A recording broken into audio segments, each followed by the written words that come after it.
Ardyn Lucis Caelum, sly, suave, sophisticated, and malevolent. What's good, my fellow peasants and peasettes? We have a game theory for you today. How old is Ardyn Lucis Caelum? Now, it might seem like a straightforward answer, but I have had to dig deep for the answer. I'm talking 6 hours on a Saturday researching English monarchies back to the 800th century kind of deep. Woohoo! Good to know I'm still living that young party lifestyle. Now, the reason I wanted to find his age out so badly, and why I think it is so important with Ardyn, is because I believe that one of the biggest factors that turn Ardyn Lucis Caelum, once loved by all, loved by the people, dubbed the saviour of Lucis, turned into one of the nastiest Final Fantasy villains we have had, at odds with the gods themselves, nicknamed the Accursed, and the scourge of mankind. Quite literally. Now, there were a hell of a lot of factors that contributed to Ardyn falling from his great healer position. I've done a video on that previously. For anyone who hasn't seen that, or you're confused about exactly who Ardyn was, what was his story, what were his motivations, click this link to this video, go watch this one first. This video kind of goes hand in hand with this. Now, for those who are clued up, we've come back to the video. Welcome back. We are going game theory because the biggest factor, the biggest one, I believe, is time. Time can twist even the greatest man, peasants. I mean, it did it with Caius, the old immortality curse. Thousands of years of letting the hatred for his betrayal stew and turn him into the next level kind of batshit crazy where he will destroy the world, plunge it into darkness for 10 years, play with dead bodies in a throne room. Whew. And here was me thinking I really believed this song.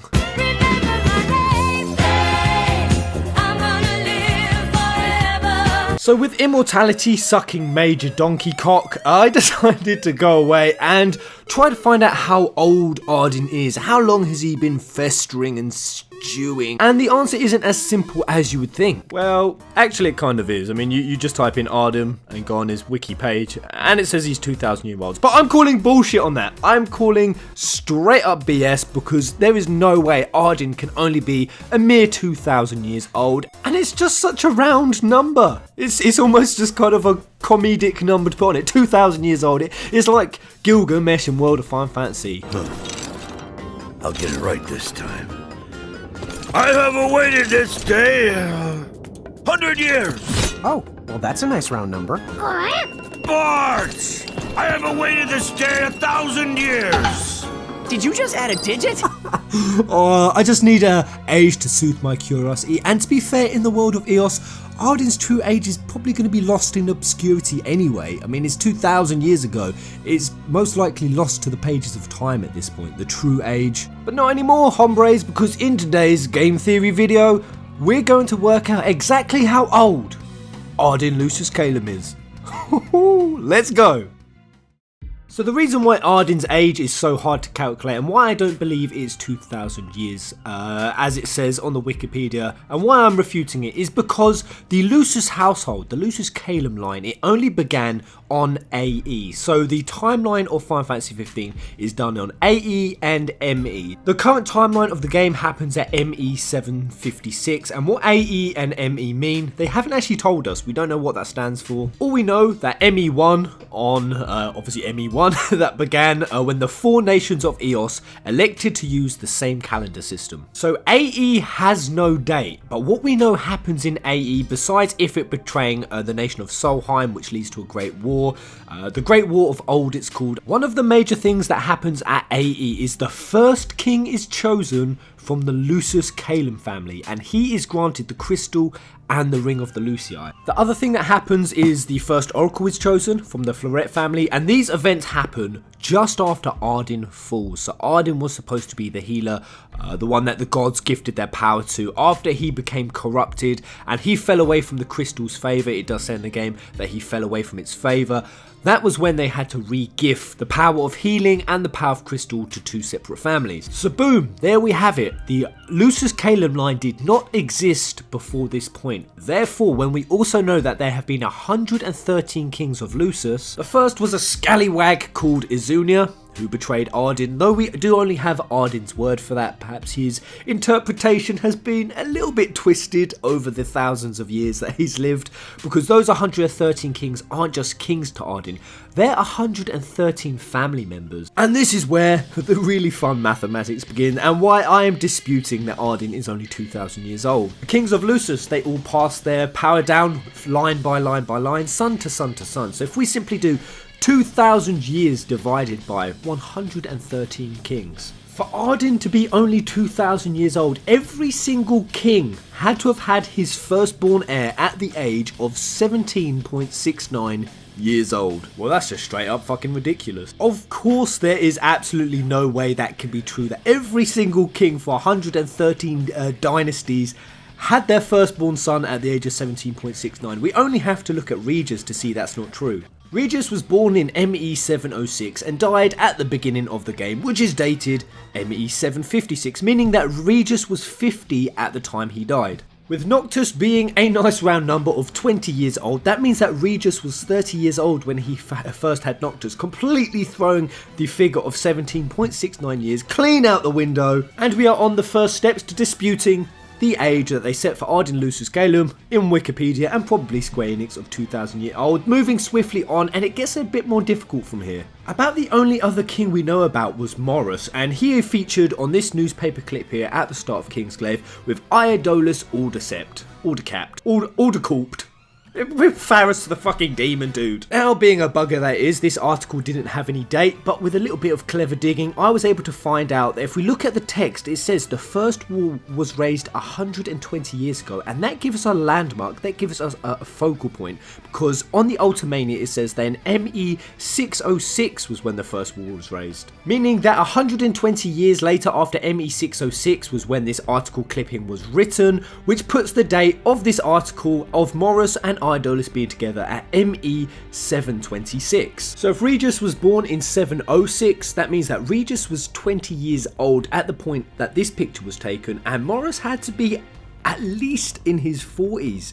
Possibly mid-40s at this point, so he was far older in Iodolus. Morris then dies 3 years after this event during the war. King Morris dies in 729, meaning King Regis, he took the throne at the age of 23, and Morris had to have passed away somewhere close to around about his 50s. So it's kind of the same story with Noctis and Regis. Regis died when he was 50, and his son in his early 20s, or in Noctis' case he was 20.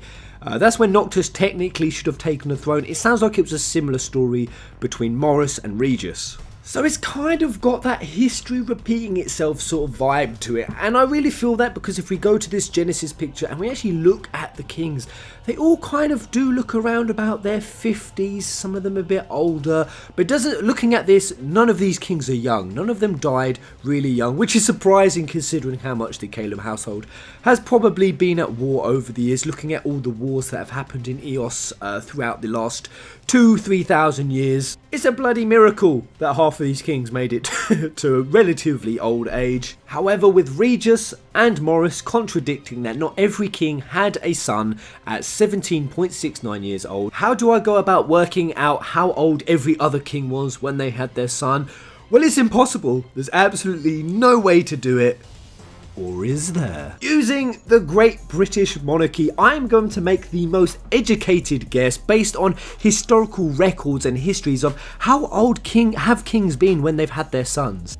And I wanted to do it this way because you know what the monarchy is like. They're far more infatuated with having an heir and the son.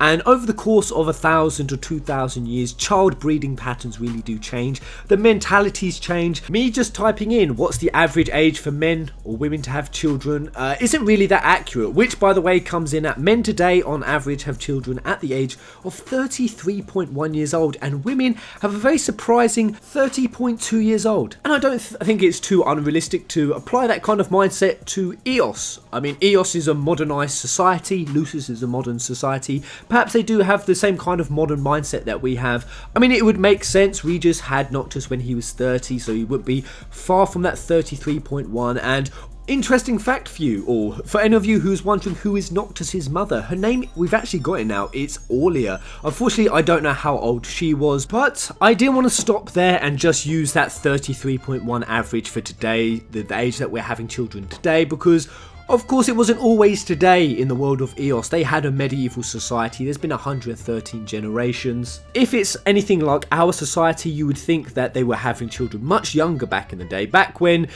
princes were married off to noble princesses and the princesses were 13 years old and all that really freaky, crazy kind of pedophilic shit. Just straight up pedophile shit. Let's use that as a blueprint. Now, despite medieval times getting the reputation of having children very, very early. Indeed, they did have children earlier than we are having them today. Women, again, are having them at 30.2 years old, but it's not actually that different. In medieval times, surprisingly, women were having children on average at around the age of 25 years old, but that really was only just for the working class. Back then, the women, they didn't tend to have children that early because they didn't have children for dynastic reasons. Obviously, if you're working class, you wasn't passing down any noble heritage, so the pressure really wasn't there to have kids. In fact, there was more pressure for the woman not to be married for a while, to contribute to the family's income, and that's why on average it only came out about 25 years old back in the medieval days. But if we're talking about the kings of Lucis, we are talking about a royal bloodline. We are talking about having children for dynastic purposes. So I couldn't even use the average figures from medieval times to calculate this. I had to dig even deeper. That's right, guys. We're going even deeper, all to work out Ardyn's fucking age. And this is where I went back and I looked at monarchs throughout the ages, back as far as 836, when the pressure to really have an heir to the throne was at its absolute highest, where there were no qualms about selling your 7 or 12-year-old daughter off to have kids. And that is really true, guys, that the women tend to have the children very young. But it wasn't actually so much true for the kings, or indeed even the queens. And I will just say, I keep saying sons and kings here. This doesn't actually apply to the Lucis household. We actually have proof that there were indeed queens of Lucis. We saw one of the Luci was female. Cue this picture. Major shout out to Angie Jenner. Full credit to her. Check this out. The rogue queen of Lucis. How dope does that look? This is a fan art. Do you really think that this woman was forced to have kids at an age against her will at 14, 15? Hell no. And in fact, history showed that pretty much the queens had their first heir whenever they want. They didn't have the same kind of pressures as, say, what the king's wives would have had. They would have had kids whenever they were told to have kids. And even then, the kings have typically not had children that young. In fact, nowhere near the age of 17 and a half years old. I've scrawled for well over 1,000 years of monarchy history, and about the youngest I could find in that entire time was Edgar. Born in 943, King Edgar, he gave birth to his first son, King Edward the Martyr. I mean, Edgar's wife had him. I didn't mean Edgar gave birth.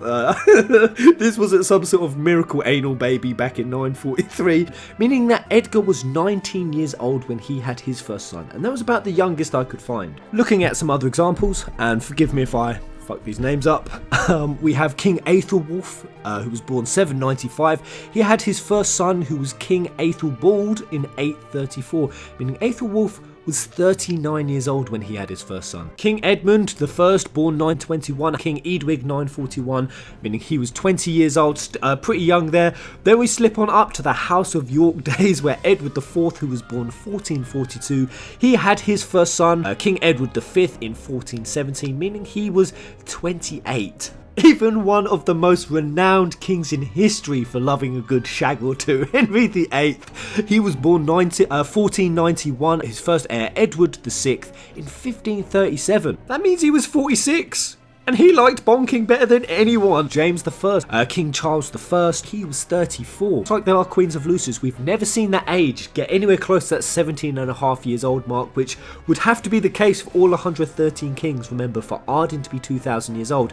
Queen Victoria, born 1819, she had her eldest son, Edward VII, on 1841. And rounding out, because I think I've given more than enough examples, even if we go to our dear Queen and ruler today, Queen Elizabeth, her father King George VI, he was born in 1895, so King George was 31, and good old Queen Elizabeth, when she had Charles, the Prince of Wales, who could possibly be Britain's next king, born 1948, which means Elizabeth was 22. What the hell has this got to do with Ardyn, Peasant?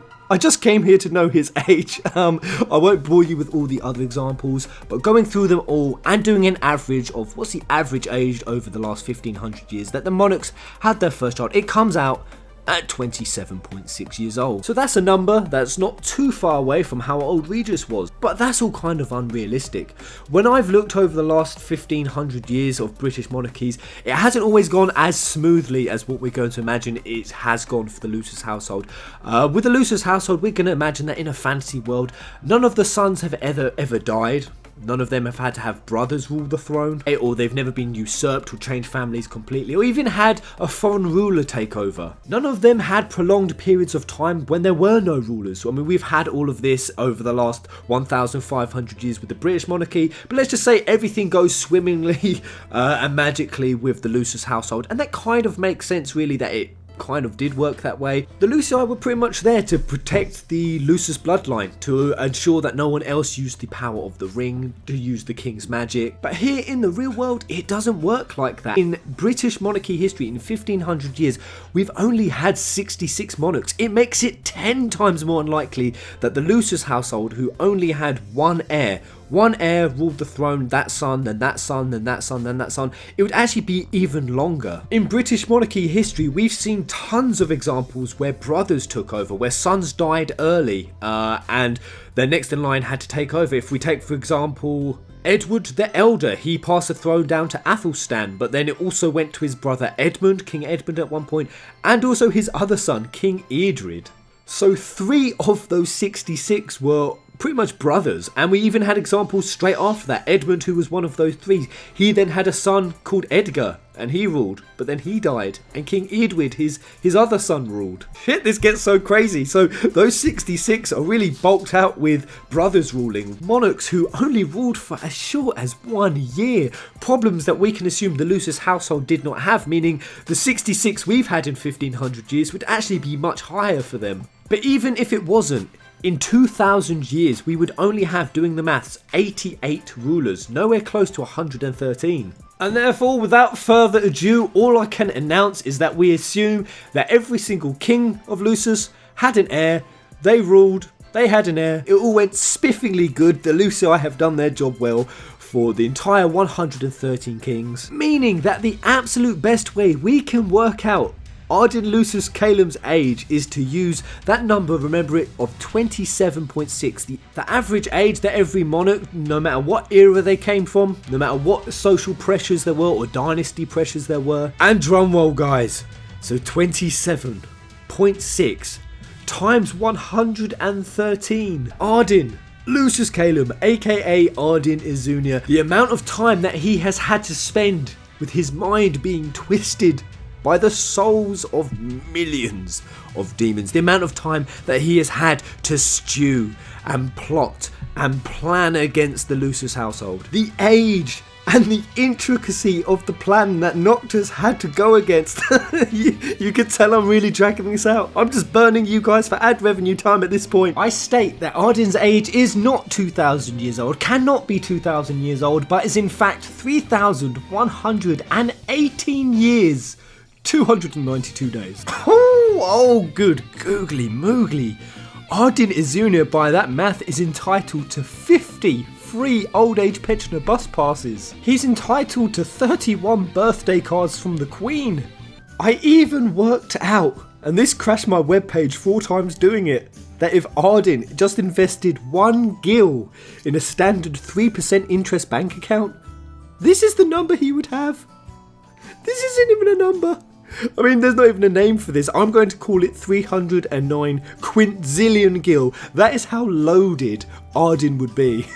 Oh god. And so there it is, guys. That's the age I'm putting. Let me know if you liked it and if you'd like to see more videos kind of along these lines, like mathematically calculating just how powerful is Noctis compared to all the other Final Fantasy protagonists we have had. And let me know in the comment section below how you feel knowing that Ardyn had to live with his misery and his anger for his betrayal for 3,100 years. Do you think it gave some understandable context to Ardyn's actions as a character, why he did the things he did, and just tell me what do you think about Ardyn as a whole? I was gonna say Caius. I fucking love. This is why I love Caius Ballad as well. Ardyn, for the same reasons, I can kind of understand why they did the things they did. But let me know if you agree, guys. Until the next video.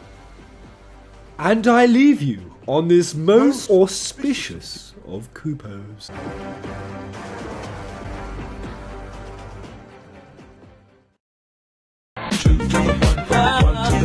I like good pussy and I like good trees. Smoke so much weed you wouldn't believe, and I get more ass than a toilet seat. 3 to the 1, from the 1 to the 3. I met a bad bitch last night in the deep. Let me tell you how I'm gonna leave with me. Conversation and NC. I've been to the motherfucking mountaintop. Heard motherfuckers talk, seen them drop. If I ain't got a weapon, I'ma pick up a rock. And when I bust your ass, I'm gonna take you to rock. Get your ass on the wall with your 2 left feet. It's real easy, just follow the beat. Don't let that fire girl pass you by.